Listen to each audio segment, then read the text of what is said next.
I think 10 minutes is a reasonable amount of time to ask somebody. Most people have 10 minutes if they're serious about, embracing new habits.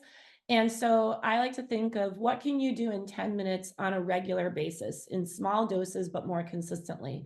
So if you think about 10 minutes a week, should be dedicated to either reflection, action, or discussion about the action to really reinforce behaviors. Or if you have 30 minutes a week, you can do 10 minutes reflection, 10 minutes action, 10 minutes discussion in the same week. But just none of these touch points that I'm going to talk about how I use them or the suggestions that I have for how to do reflection, action, and discussion, it does not take more than 10 minutes. So it's doable. Starting with the reflection, everything starts from intention, right? We need intention first before we take action.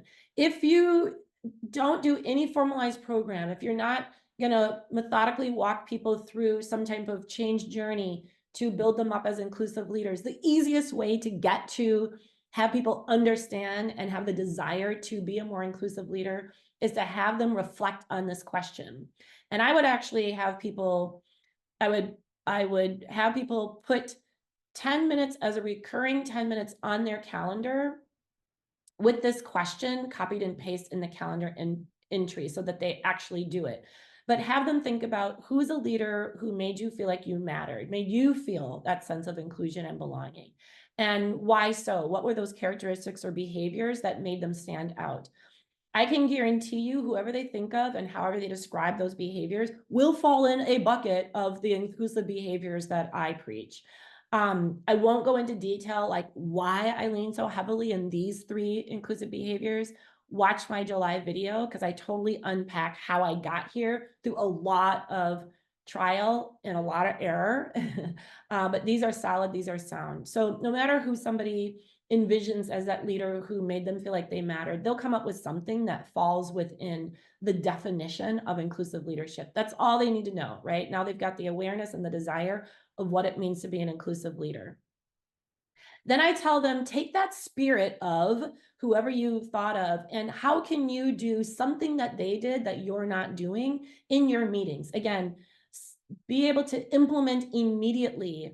Don't need to be an expert in this, but meetings have lots of opportunities to rethink how you do. Meetings all have 3 parts: the stuff you do before the meeting, how you conduct yourself during the meeting, things you do after the meeting. These are just actual real examples that other leaders gave me after pondering on this question.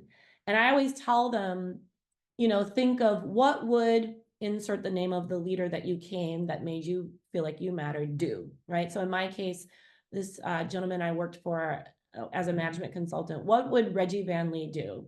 He's my inspiration. He was a masterful inclusive leader, made everyone feel like they mattered. What would he do? And he did some of these things I noticed. And what are the ones I'm not doing? What's one that I can try and do?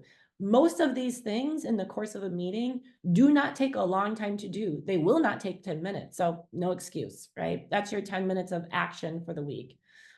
And then I think sharing and having the expectation that you're going to talk about what you're doing helps to reinforce that accountability. So if you want to make inclusivity a habit among a team, a leadership team, can you carve out 10 minutes a week, 10 minutes biweekly, 10 minutes a month in that leadership team meeting for one leader to share what they're doing, right? What they reflected on, who that leader was that made them feel like they mattered, those characteristics that they are trying to emulate a little bit more in their day-to-day interactions, and just share what they're doing for feedback, for encouragement, for idea sharing. And then maybe each meeting a different leader will share. It just holds them accountable for taking this seriously. People will prepare for what they're expected to talk about, and they'll give thought to what they're expected to talk about, and they'll take action based on what they're thinking. So this sort of is the game plan to make inclusivity a habit. And then you circle back again on that circle with more reflection time. This time, they don't have to go back to who's a leader that inspired me, but it's more, now that you've taken action, how did you demonstrate inclusivity this week? What can I do to improve next week? Take the action and then go back and share and then do the personal reflection. And it just creates a cycle.